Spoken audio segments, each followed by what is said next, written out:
Support for Radio Friends comes from Columbia Healthy Smiles, the dental office of husband and wife team Dr. Batson and Dr. Abe, offering comprehensive and customized care to patients of all ages.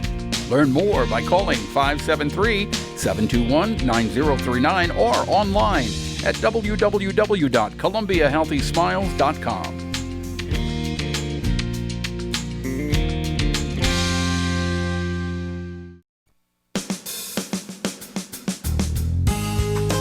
Good morning. Welcome to Radio Friends on Tuesday, August the 11th. I want to introduce you to Mickey Havner. And Mickey is an end-of-life doula. I believe you've been on a couple of times. Yes.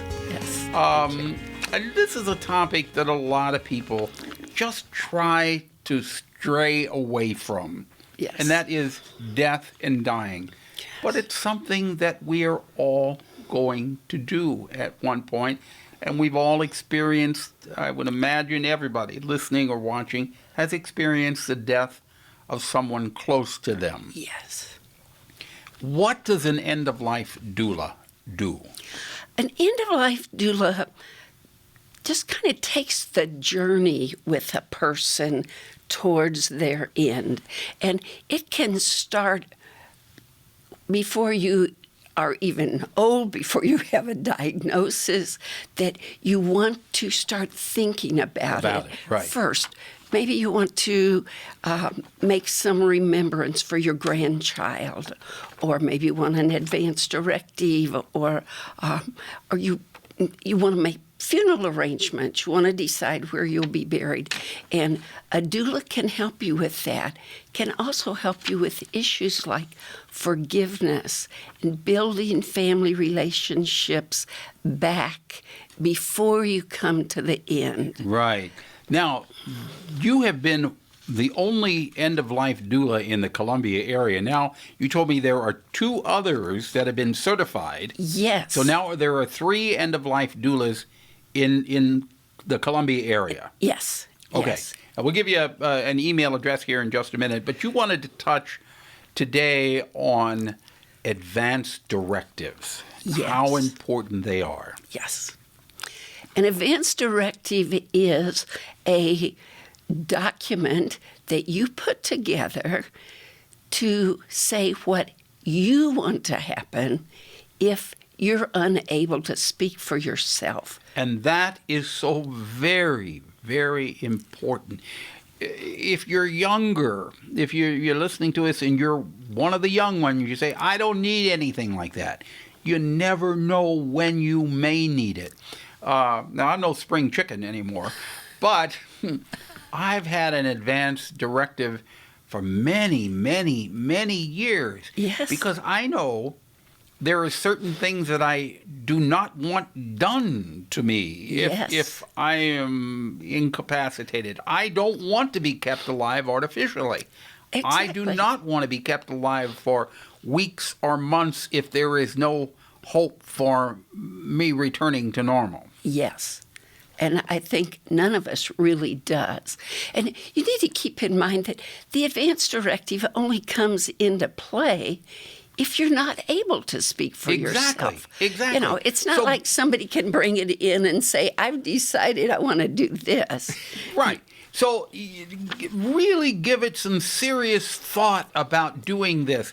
And then the other thing you need is the medical power of attorney, giving that to someone that you trust completely. Yes, that's the healthcare proxy. And that person is charged to do what you want to happen. They don't make the decisions. You have already laid those out. Right. If you don't have a directive, then somebody does have to make those decisions.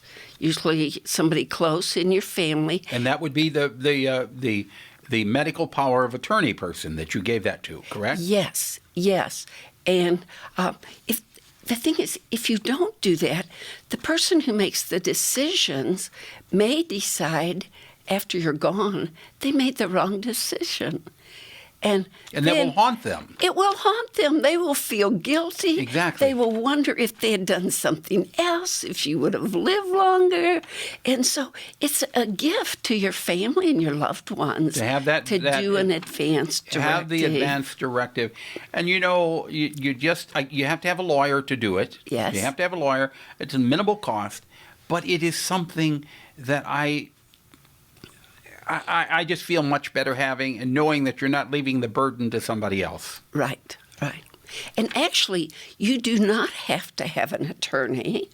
Oh, you don't? The state of Missouri, Secretary of State's office puts out a booklet that you can go through. I think it's imperative that you have somebody who knows what they're doing when you are doing it. Okay. Somebody who can explain to you, this will mean this. Okay, but I think for the medical power of attorney, I think you do need a lawyer for that.